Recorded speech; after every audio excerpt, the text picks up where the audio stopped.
앞서 리포트에서 보셨던 것처럼 삼성전자가 오늘 2분기 잠정 실적을 발표했습니다. 시장 전망치를 크게 밑도는 4조 원대 영업이익을 내는 데 그치며 어닝 쇼크를 기록했는데요. 여기에 도널드 트럼프 미국 대통령이 8월 1일 상호관세 발효를 경고하면서 우리나라를 포함한 14개국에 관세 서한까지 발송했습니다. 이로 인해 수출 기업들에 대한 부담이 커지고 있는데요. 오늘은 삼성전자 실적 부진의 배경과 그리고 통상 리스크가 기업에 미칠 파장에 대해서 이나영 기자와 함께 짚어보도록 하겠습니다. 안녕하십니까? 안녕하세요. 네, 반갑습니다.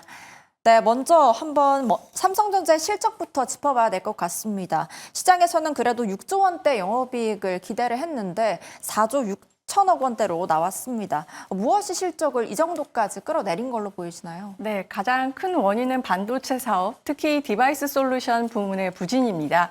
이번 분기에는 재고자산 평가 충당금이라는 일회성 손실 요인이 반영됐는데요.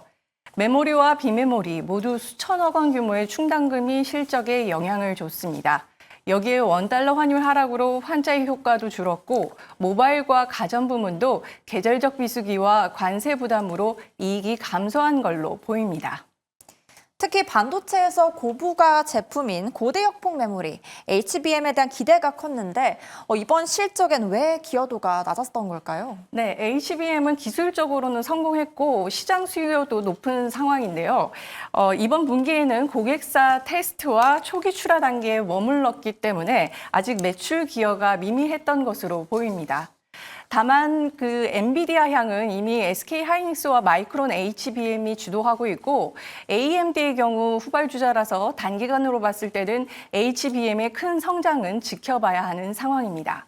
비메모리 쪽도 파운드리 가동률 저하, AI 칩 대중 수출 제재로 부담이 있었고요. 결국 신성장 제품의 본격적인 실적 반영은 3분기 이후로 봐야 할 것 같습니다. 네, 앞서 어제 LG전자가 2분기 실적을 내놨는데 역시 부진한 흐름을 보였습니다. 어떤 공통 요인이 작용했던 걸까요? 네, 두 기업 모두 실적 부진의 원인으로 소비 위축과 글로벌 불확실성, 특히 미국 통상정책 변화의 영향을 직간접적으로 받았다는 공통점이 있습니다. 삼성전자는 반도체 부문에서 재고 충당금과 HBM 실적 미반영 등으로 영업이익이 크게 꺾였는데요. LG전자는 생활가전과 MS 사업본부에서 수요 둔화와 그리고 관세, 물류비 부담이 동시에 작용했습니다. 두 기업 모두 환율 하락도 부정적 요인으로 작용했고 트럼프의 관세 시그널이 실제로 매출과 이익에 영향을 주기 시작한 것으로 보입니다. 네, 여기다 도널드 트럼프 미국 대통령이 한국과의 무역 관계가 상호적이지 않다 이렇게 주장하면서 다음 달 1일부터 모든 한국산 제품에 25% 상호 관세를 부과하겠다고 통보했습니다. 이와 관련해서 간략하게 내용 전해주시죠. 네, 이번 관세 서한 발표에서 핵심 국가는 미국에 수출을 많이 하고 반도체처럼 전략적인 품목의 공급망에서 중요한 위치를 차지하면서 지정학적으로도 미국에 의미 있는 국가들입니다.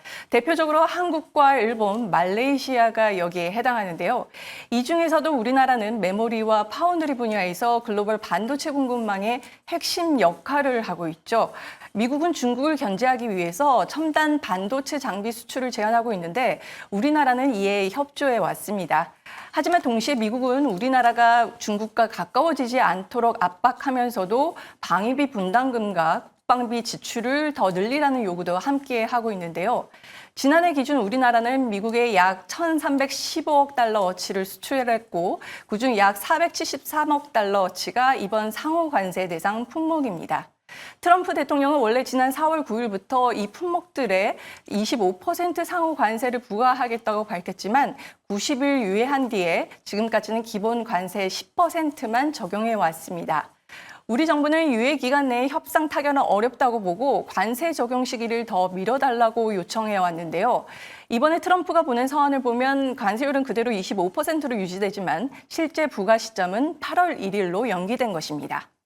네, 앞으로 한미 간의 새로운 합의가 이루어지지 않는다면 8월 1일이 되면 원래대로 25%를 부과하게 되는데요. 이 삼성과 같은 글로벌 수출 기업엔 어떤 영향이 있을지도 궁금해요. 네, 결국 우리나라처럼 미국과 중국 모두에 의존하는 수출 국가는 상당히 민감하게 반응할 수밖에 없습니다.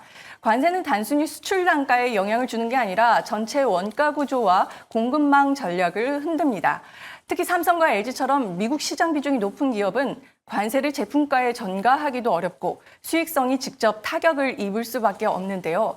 가전, 디스플레이, 부품 수출 기업은 물류비와 통관비, 마케팅비까지 더해져 복합적인 부담 구조로 작용하게 됩니다. 네, 이런 상황에서 업계에서는 삼성전자와 또 LG전자의 하반기 전략에 관심을 모으고 있는 상황입니다. 실제 실적 회복으로 이어질 수 있을지 투자자 입장에선 어떻게 보는 게 맞는지요? 네, 삼성전자는 올해 하반기 메모리 경쟁력 회복과 파운드리, 시스템 LSI 적자폭 축소에 주력할 방침입니다. 또 LG전자는 하반기 B2B 영역과 구동 모델 등 질적 성장 영역에 더욱 집중하면서 사업 펀더멘털을 견고히 유지하는 데 주력할 예정입니다. 지금은 단기적으로 실적 실망감과 통상 불확실성이 겹친 고비인데요. 특히 8월 1일 전후로 트럼프 관세 이슈가 다시 부각되면 외국인 수급이나 코스피 전반에도 부정적 영향이 있을 수 있습니다. 다만 중장기적으로는 반도체 업황 회복 등 구조적 기회도 함께 존재합니다. AI 반도체용 HBM 수요 증가와 하반기 스마트폰 신제품 수요를 감안할 때 반도체 업종 실적 모멘텀은 지속적으로 부각될 것이라는 전망이 나오는데요. 이에 따라 지금은 공격적 투자보다는 분할 매수, 업종 다변화, 수출 비중 리스크 분산 전략이 더 현명해 보입니다. 네, 오늘 말씀 잘 들었습니다. 삼성전자의 어닝 쇼크는 단순히 기업 실적을 넘어 우리 산업이 맞닥뜨린 리스크를 함께 보여주는 지표가 됐습니다. 실적 회복의 시작일지 아니면 복합 리스크의 신호탄일지 투자자 입장에서는 냉정한 균형 감각이 필요한 시점입니다. 오늘 말씀 감사합니다.